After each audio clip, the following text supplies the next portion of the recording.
Well, everyone, if you hadn't already turned there, 2 Samuel 19 is where we are tonight. And while you turn there, let me remind you of something that I haven't spoken of for a long time, but it'd be good for you to know about. It's a resource that we have here. If you were to go right through this door right here, there's a room, and it's right off of our door, and it's a library. And you can check out tons of books in there, and just go in there, pick out what you want, enjoy it. When you're done, bring it back, get something else. There's a lot of ladies that work in there every week to make that library top notch, and they pour a lot of love into that.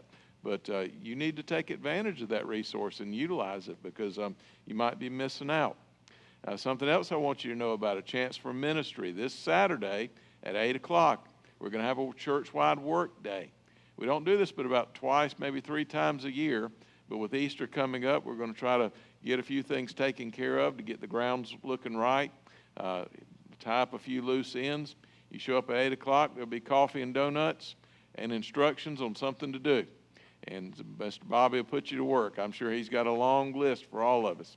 So if you want something to maybe take on as a one-day project to come out and just be a part of something the church is doing and want to kind of invest your time in your life, come out for 2 or 3 hours that morning, and I'll tell you what will end up happening. You'll end up working with somebody that you probably don't know. You'll make a new friend, and you'll feel like, man, we've been through it together. And you'll just have somebody you look to the rest of your life, say, well, I don't know his name, I don't remember her name, but I know that's the one.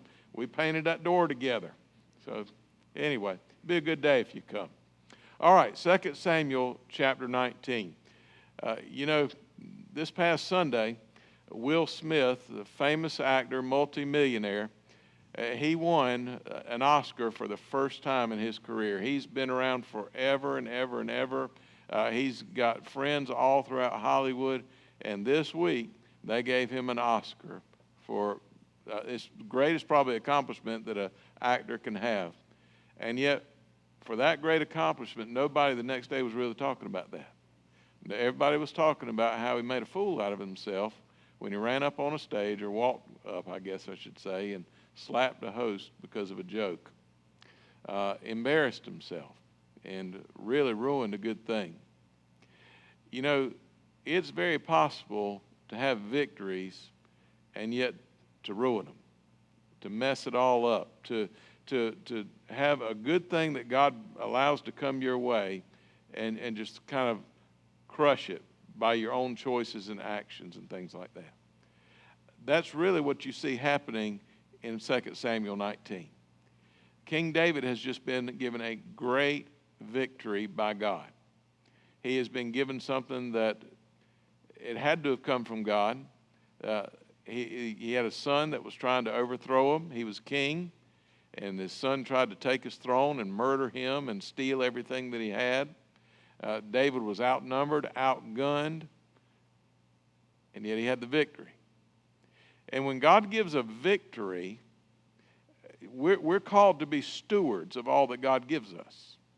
So when God gives you a win, and when God gives you a victory, you need to treat it as something precious and valuable and not throw it away, in a sense. You need to kind of make sure that even after the battle's over and the victory's been won, that you're still, got your guard up and you don't allow something to come that's going to maybe ruin it all.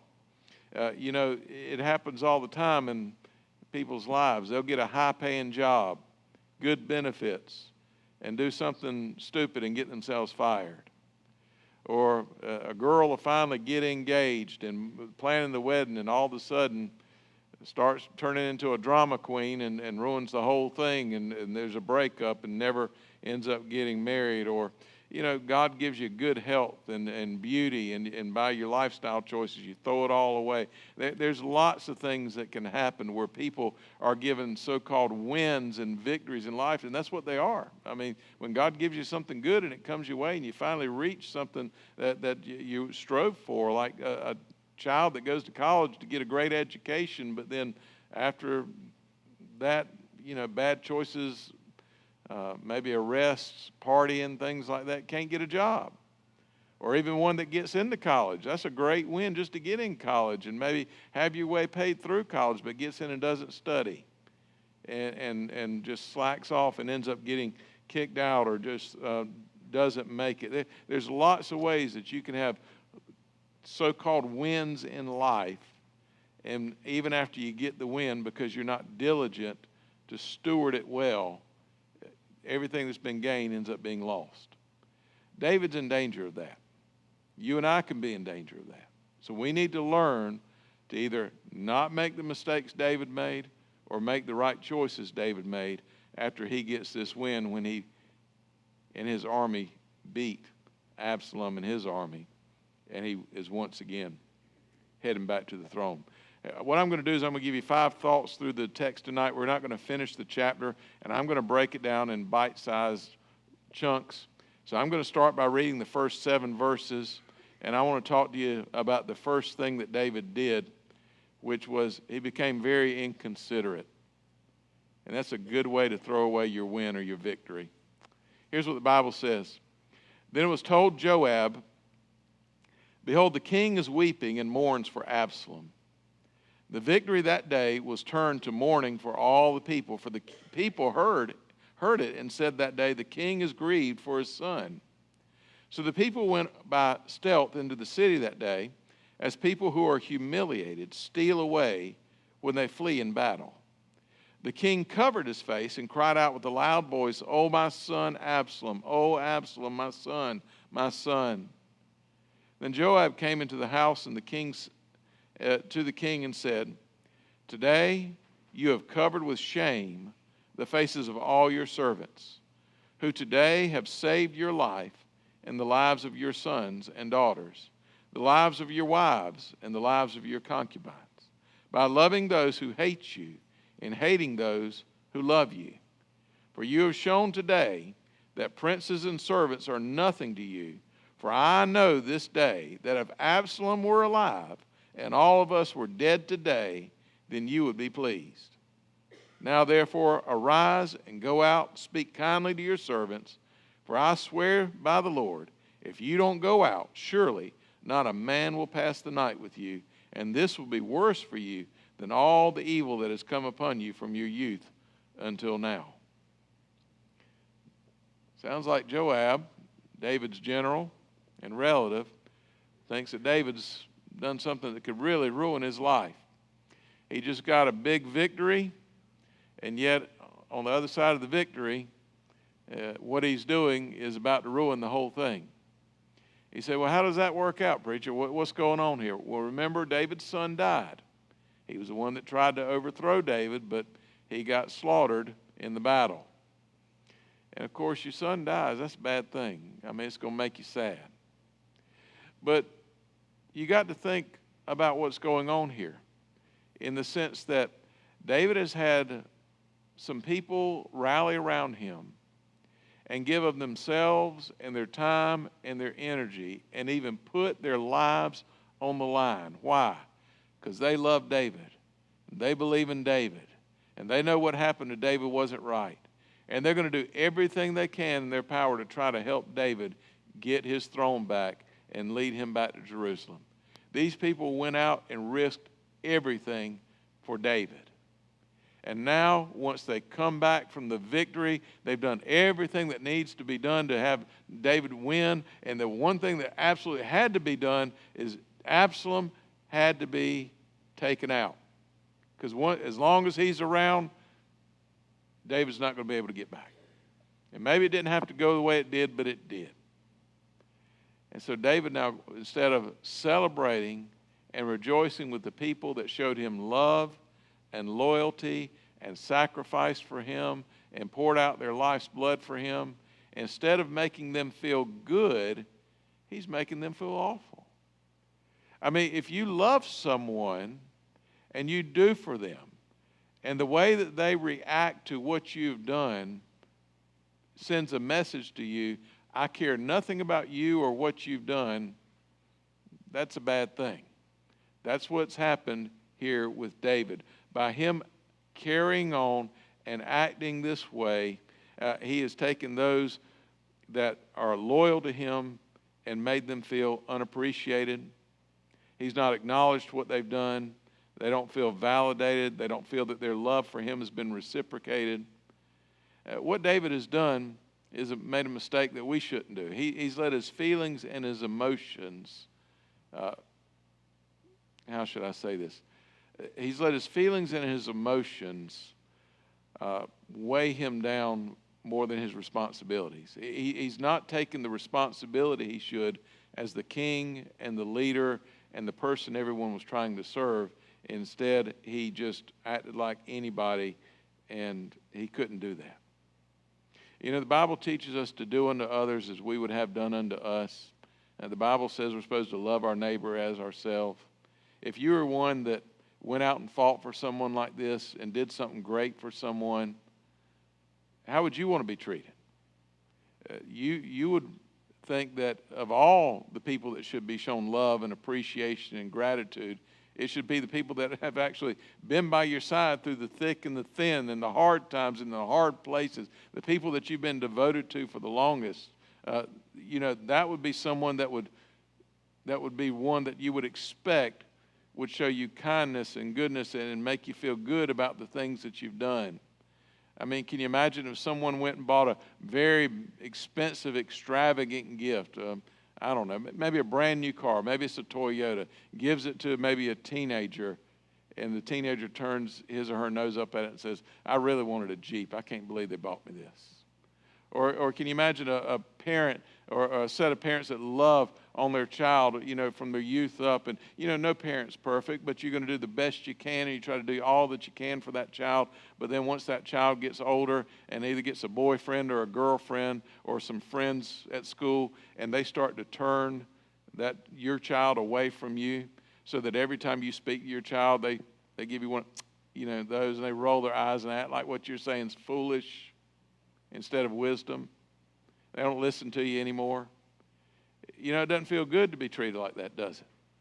And so it's easy to make this mistake and have a lot of good things coming your way and then start to throw it all away instead. Don't let your emotions outweigh your responsibilities, and don't certainly make the people that have been loyal to you and good to you for so long feel like they're unappreciated. David has certainly done that. He's become really self-centered. He's become selfish. He's letting his feelings rule the day. And he's getting to the point where everybody's about to turn away from him. Because, why? Because they loved David, and what they did, they thought they were doing for David, has in fact hurt the one that they loved. He's sitting there weeping and crying. They thought they were going to do something good to help him, and they come back after what they've done. They see him boo-hooing and crying. He just made him feel like a dog by the way he responded to it. And so Job says, you're about to lose everybody here. You're about to lose the whole thing. And so how do we need to learn from this? We need to understand that we've got to have a consideration for other people. We can't be inconsiderate. We've got to consider their feelings. Because nobody in this life, when we get the wins that come our way and we get the victories, whatever they are, nobody really makes it in this life in most cases on their own. Somebody's helped you along the way. Somebody's been there for you. Somebody's believed in you and cared for you and contributed to your life in some kind of way, taught you something or helped you out in a time of need. You know, nobody shoots to the moon just on your own energy. People around you help you and build you up, and you want to always make sure they know how much you are thankful for what they've done, and that, you know, you don't turn them, in a sense, away from you by acting unthankful. You need to be thankful, and you need to show it. You know, the funny thing is with David here, we've seen all through the book of 2 Samuel, really 1st and 2 Samuel, how David is very often in his life foreshadowing in ways Christ and Christ's coming. But here I don't think you see that. In fact, I think here instead it's flipped around and we see us in David. Here's David he needed a victory, but he never did any of the fighting, did he? And the victory was won for him, and it was given to him. And so just like you and I have been given a victory through Jesus Christ, who went to the cross, he died in our place, and he rose from the dead. And God has brought this great victory to us where salvation has come full and free, not anything that we fought for, but God did it all for us. As God has given us this victory, certainly to God we need to show gratitude and appreciation. And in fact, if I wanted to go a step further, we could maybe take it to this level.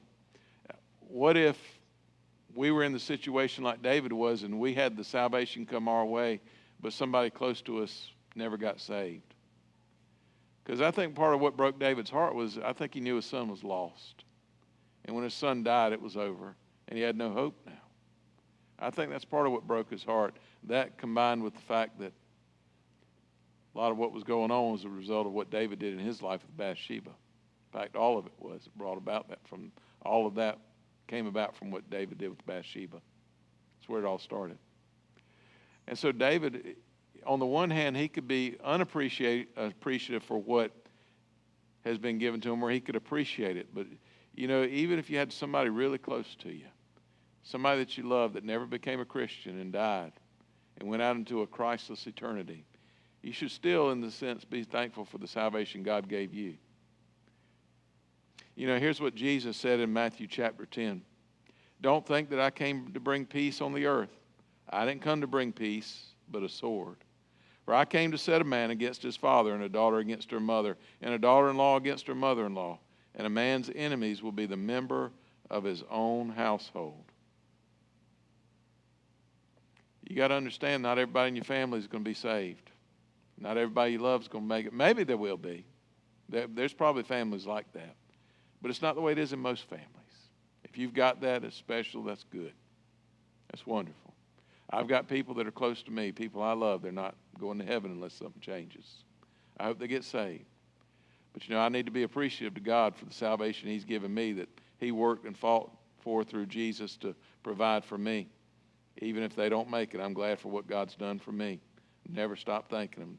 Don't want to get bitter. You just got to get over it and move on. There's nothing you can do about it. You know, David was ungrateful. He showed ingratitude. He was inconsiderate for the people that were around him that helped him. You know, David could have handled this a little bit differently. He could have gone off and cried just briefly for a while and then come back later. He could have not shown himself. He could have not wept so loudly so that everybody knew about it. In other words, he could have handled it differently. He still could have mourned and done something different to show appreciation. It was all about him at that moment. It wasn't about anybody else and being inconsiderate about cost him. Don't make this mistake and cost yourself a win and a victory. Because even if he had the victory, what came after it could have been worse. Number 2, look at verse 8. It's not just being inconsiderate, but now what you start to see is David's going to be restored as the king. And for him, the time to come back now, he's got to make some right decisions. He's got to be wise. And he's actually going to do something here that's actually good. He's going to work for unity. And so instead of being inconsiderate, he's actually going to consider all the people that were against him to start with. This is a good decision he makes, and this is a positive thing we can learn. Let's keep reading in verse 8. So the king arose and sat in the gate. And when they told all the people, saying, Behold, the king is sitting in the gate, then all the people came before the king. Now Israel had fled, each to his tent. All the people were quarreling throughout all the tribes of Israel, saying, The king delivered us from the hand of our enemies and saved us from the hand of the Philistines. But now he has fled out of the land from Absalom. However, Absalom, whom we anointed over us, has died in battle. Now then, why are you silent about bringing the king back? Then King David sent to Zadok and Abiathar the priest, saying, Speak to the elders of Judah, saying, Why are you the last to bring back to his house, bring the king back to his house, since the word of all Israel has come to the king, even to his house? You are my brothers, you are born of my flesh. Why then should you be the last to bring back the king? Say to Amasa, Are you not my bone and my flesh? May God do so to me, and more also, if you will not be commander of the army before me continually in place of Joab. Thus he turned the hearts of all the men of Judah as one man, so that they sent word to the king, saying, Return you and all your servants. The king then returned and came as far as the Jordan. And Judah came to Gilgal in order to go meet the king, to bring the king across the Jordan. So here it is that you have David that's won the battle now. His enemy, Absalom, his son's dead. There's no king unless you're going to make David the king. So what are you going to do? David at one time was king over all Israel, and just about all Israel turned against him and followed after his son. So you got to reunify. You got to come back together again. How are you going to take a nation that's that divided and bring them back together? You know, I was taught growing up early, I hope this is right, I think it's right, but if it's not, who knows. But I was always taught that Abraham Lincoln, when the Civil War was over, his desire was not to punish the South and to destroy it, but to try to help it rebuild and to come back. And I've been taught that his assassination actually hurt the South a lot, because he would have been a lot kinder to them if he'd have still been alive. That was a terrible thing for the South. I mean, it's bad for him, we got shot, but bad for us too, because it would have helped the South a lot had Lincoln survived. David needs to bring and reunify everyone like Lincoln was trying to do, to try to make the two become one again, so that they don't feel like they're still at war and at odds, even if there's sort of a peace at this time. So what David does is he reaches out to this guy Amasa. And Amasa was the lead general in the army of his son Absalom, the one that was leading the charge to hunt David down and kill him. And David says what? He says to Amasa, he says, you're going to be in charge of the whole army right now if I'm in charge. And we're going to demote Joab. Joab was his general. We're going to demote Joab down and put you in his place, and you'll be in charge of everything. So what does that do? It sends a message and says, you know, if I can forgive this guy, and if I can work with this guy that just tried to hunt me down and try to kill me, it sends a message to everybody else in the nation. We're going to forget about this. We're going to move on. It's time to get past it. We need to come together as a nation. You know, sometimes when we get wins, one of the things that happens is we start to receive a sort of a position of power and influence. And a lot of people let that go to their head, and they get full of pride instead of having humility. You know, a person that is a victor in sports, sometimes they'll score a point, make a touchdown or something. They'll look at the other team, point at them, and they'll say some stuff, talk to them. You know, when you get a win, like you get a promotion at work, and you had to beat out somebody else to get it, you don't want to make that other person feel bad about losing and make yourself out like you're going to be better. You know, you got to handle things in the right sort of way. David, he forgave. He trusted again. And he restored the people that had turned against him. He didn't let them think that we're going to let this thing fester and eventually I'm going to get retribution and vengeance and I'm going to pour out something. No, he said, let's just come together and let this thing be good for us instead of continuing to fight behind the scenes and always looking with a suspicious eye at one another. One of the things you have to do when you get your wins is sometimes you got to work for unity. Because when you win, somebody else maybe in this life, because we're competitive, somebody else is going to lose. And you don't want the people that lost to feel like they're not part of the team, not part of the group, not part, you know, that you're not one with them. Bring everybody together the best you can. Number 3, you're not just working for unity and you're not just being considerate toward others. You're going to be merciful and gracious. Look at verse 16, how the story continues. Shimei, the son of Gera, the Benjamite. This is a guy that cussed at David when he was leaving Jerusalem, and he threw stones at him. He said, God's getting you now. I mean, this dude, I mean, he had a mouth on him. He had now this guy was full of pride. But now he's a little humble now that David's won the battle. Shimei, the son of Gera, the Benjamite, who was from Barum, he hurried and came down with the men of Judah to meet King David. And there were 1,000 men of Benjamin with him, and Ziba, the son of the house of Saul, and his 15 sons and his 20 servants with him. And they rushed to the Jordan before the king, and they kept crossing the ford to bring over the king's household and to do what was good in his sight. And Shimei, the son of Gera, fell down before the king as he was about to cross the Jordan. So he said to the king, let not my lord consider me guilty, nor remember what your servant did wrong on the day when my lord the king came out from Jerusalem, so that the king would take it to heart. For your servant knows that I have sinned. Therefore, behold, I have come today, the first of all the household of Joseph, to go down to meet my lord the king. But Abishai, the son of Zeruiah, said, should not Shimei be put to death for this, because he cursed the Lord's anointed? David said to him, what have I got to do with you, you sons of Zeruiah, that you should this day be an adversary to me? Should any man be put to death in Israel today? For do I not know that I am king over Israel today? And the king said to Shimei, you shall not die. Thus the king swore to him. You know, there's an old saying that the first day on your job as a boss, find somebody and fire them. Let everybody know who the boss really is. You fire somebody, they're going to get the idea real quick, right? David could come on here and say, I'm the king now. I could get somebody to pull the sword out and start cutting down all these people that were bad to me and did the wrong thing to me. And he doesn't do that. Again, no vengeance, no retribution, no need to prove that he's king. Everybody knows he's king now. He's had his 2 priests go in, be his mouthpieces, get everybody rallied together. Hey, let's bring the king back. Let's bring David back. This is work. David's on the way back to Jerusalem now. They're going to reinstall him as the king over all Israel. This would have spoiled a good day. You got a day where David's going to get to go back to his throne, to his palace, to his kingdom.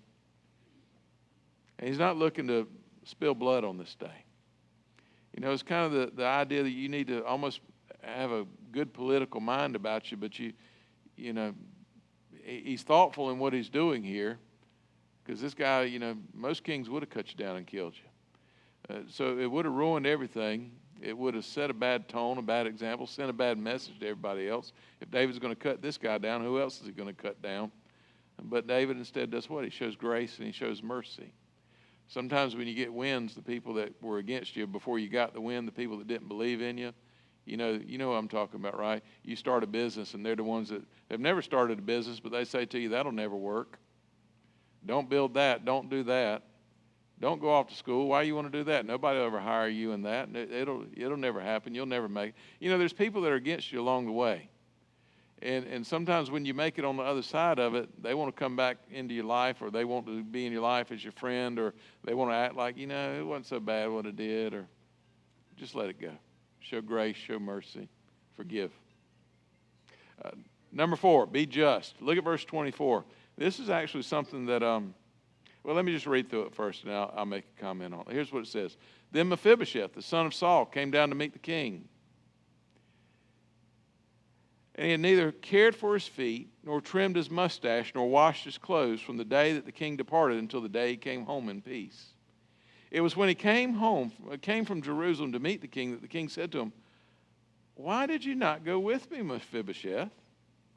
So he answered, O my lord, the king, my servant, deceived me. For your servant said, I will saddle a donkey for myself, that I may ride on it and go with the king, because your servant is lame. Remember, this is Mephibosheth, the son of the best friend of David, Jonathan, the one that was killed. And David was in covenant with Jonathan. And David, when he got to the throne, said, is there anyone left of Jonathan's line that I can show kindness to, loving kindness, a covenant language speech? And Mephibosheth was on the backside of nowhere in hiding. He was scared that when David came to the throne, David was going to kill him, because he might be a rival to him. A lot of kings, when they come to a throne, they wipe out everybody else that could possibly, of a different bloodline, of the line of Saul, as it were, the other king that was before David. That's where Mephibosheth came from. A lot of kings would wipe out somebody like that, but David wanted to show kindness to him. And David restored all his land to him and gave him a seat at the king's table. He ate with him every day there in the palace. And David was just good to him. And so, why'd you not go with me, Mephibosheth? So he answered, he said, my lord the king, I was deceived. Verse 27. Moreover, he has slandered your servant to my lord the king. But my lord the king is like the angel of God. Therefore, do what is good in your sight. For all my father's household was nothing but dead before my lord the king. Yet you set your servant among those who ate at your own table. What right do I have, yet that I should complain any more to the king?" So the king said to him, "Why do you still speak of your affairs? I have decided. You and Ziba shall divide the land." Mephibosheth said to the king, "Let him even take it all, since my lord the king has come safely to his own house." So the next thing I said is, when you get your wins, you need to be fair. You need to be just. Use your eyes. Use wisdom. Pay attention. You may get to a place where you're called to make some kind of a decision. You may have some kind of influence and power that you need to exert in some kind of a way. Here Mephibosheth shows up, and this is a man that's handicapped.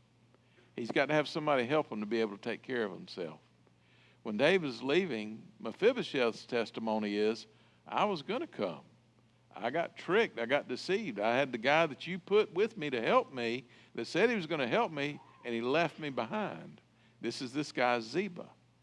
And when Ziba showed up to help David instead of Mephibosheth going, David said, "I can't believe this guy did this to me. I've had him at his table. I've been so good to him." And he said, "Ziba, everything Mephibosheth had, all his lands, you just take them. They're yours now." But David only listened to one side of the story. Now he's hearing the other side of the story. Now the evidence that he was seeing is what? Mephibosheth had not cared for hadn't cut himself, hadn't cared for his feet, cut his hair. I mean, he looks like the evidence is that he's real and he's legitimate in what he's saying, right? He's not trimmed his mustache, not washed his clothes from the day that the king, I'm sure he smelled wonderful. But you know, that was the way that they did to show a sign of mourning, right? You're saying, by displaying on the outside, you're saying what's going on the inside. I'm brokenhearted. David's been run out. He's not king anymore. Somebody's trying to overthrow him. His life is in danger. And Mephibosheth displayed that, and you could see it still. It was all, the evidence was there. Now, when I was in seminary and I was taking Hebrew, the Hebrew professor said this. He said, the Jewish theologians are convinced that David made a huge mistake here.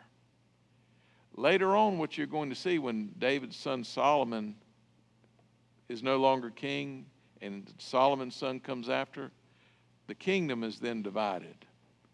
And they see in the decision David made here, the coming decision God would make later, where he rends the kingdom away from David. Think about what just happened here. David just had somebody steal away everything that he had. Take it, lied to get it, and now David has had everything restored back to him. And then here comes Mephibosheth that's in the same boat, right? Somebody has taken and stolen away everything that he's had, lied to get it. And when David has an opportunity, instead of giving it all back to Mephibosheth, David said, I can't really tell who's telling the truth here. You take half, you take the other half. How many of you remember the story of Solomon after he asked God to give him wisdom and a baby was brought to him, and there were two ladies, both claimed it was their baby. They were prostitutes, and one of them's baby had died, so they both had a baby. And so one said, well, she came in the middle of the night and took my baby while I was sleeping, and she replaced it with the dead baby. And the other one said, no, I didn't do that. And so you got these two ladies, you got one baby, and nobody knows who the baby belongs to. What did Solomon say do? Cut the baby in half, give half to one, half to the other. And so when here comes the sword, walking toward the baby. And the one lady said, yeah, go ahead, do it. And the other one said, no, just give it to her, give it to her, give it to her. He said, the one that doesn't want the baby to die, give it there. How did Mephibosheth respond when David said, we're going to split it. You take half, you take the other. What did Mephibosheth say? He can have it all. I'm just glad you're okay, David. Seems like the same sort of thing's going on here, doesn't it? Doesn't seem like it was very just or fair. But he did it. He made a quick decision. Maybe the Jewish theologians knew what they were talking about. But nevertheless, Mephibosheth lost half of everything he had. It was given to Ziba. And I wonder if he ever made it back to sit with David at the table again. I don't know, but if somebody's been in David's ear lying to him this whole time, saying you can't trust that guy, he's trying to cheat you or whatever else, I don't know, maybe he just believed what he heard. But the evidence should have shown him something different, it seems like. Verse 31, David wasn't very just there. Let's don't make that mistake. When God gives us wins, let's be fair. Let's don't show partiality, and let's try to make a wise decision. Trust what our eyes show us. Here's verse 31, last thing, show gratitude. Barzillai the Gileadite had come down from Rogelim, and he went on to the Jordan with the king to escort him over the Jordan. Now Barzillai was old, very old, being 80 years old. He had sustained the king while he stayed in Mahanaim and was a very great man. The king said to Barzillai, you cross over with me, and I will sustain you in Jerusalem with me. But Barzillai said to the king, how long have I yet to live that I should go up with the king to Jerusalem? I am now 80 years old. Can I distinguish between good and bad? Or can your servant taste what I eat and what I drink? Or can I hear any more the voice of singing men and women? Can't taste anything, can't hear, He's 80 years old. That's what he's saying. Then why should your servant be an added burden to my lord the king? Your servant would merely cross over the Jordan with the king. Why should the king compensate me with this reward? Please let your servant return that I may die in my own city near my grave of my father and my mother. However, here is your servant Chimham. Let him cross over with my lord the king and do for him what is good in your sight. The king answered, Chimham shall cross over with me, and I will do for him what is good in your sight. And whatever you require of me, I will do for you. All the people crossed over the Jordan, and the king crossed too. The king then kissed Barzillai and blessed him, and returned to his place. When David was in a bad place and he needed help, this guy Barzillai showed up. He brought a lot of stuff. He had resources. He had assets, and he put them to work for on the king's behalf. And David, when it was all over, said, I need to repay this guy for what he's done for me. He's going to show gratitude, and that's the right thing to do. You need to be good to the people that got you where you are. Again, everybody needs help to make it in life. And sometimes you've got a chance to show kindness back to somebody that put you where you are in life. You may not be able to all the time, but you shouldn't ever forget the people that helped you to get up off the mat and get going. Right now the U.S. is probably helping the Ukraine in a lot of ways. If Ukraine ever beats back Russia and gets their lands back, I would think they'd be loyal to the United States, and we'd have a new friend there, a friend better than we had before. That's the way it ought to be. When somebody's helping you in a bad time and gets you through a difficult place, there ought to be somebody you say in the long run, I'll be an ally to that person, and maybe one day there's a chance I can repay the favor. Look for chances to repay the favors. Most people don't want it. But still, if you can do something kind for somebody like that, it's the right thing to do. Let's pray together. Father, thank you, Lord, for this time and your people and for your word. God, we're reminded tonight about Jesus and the sacrifice that he made and his cross and his empty tomb. And God, we've seen that we need to be grateful always for what the Son of God has done for us. Whatever else may happen in our life, even if it's not something we want. God, you've been so good, and you brought salvation that we didn't fight for or we didn't get. And God, even more than that, very often you give us wins in our life. You help us have successes and victories that we would have never had if you not worked and sovereignly intended to bring it about. So God, let us be good stewards of the wins that you give us. Help us not to waste them. Help us not make foolish decisions after or even while they're going on that would cause us to lose everything that's been gained. God, help us to think well. Help us to do right. And God, may you continue to bless that we might be a blessing to others. In Jesus' name we ask it. Amen. Good night, everyone. Have a good night.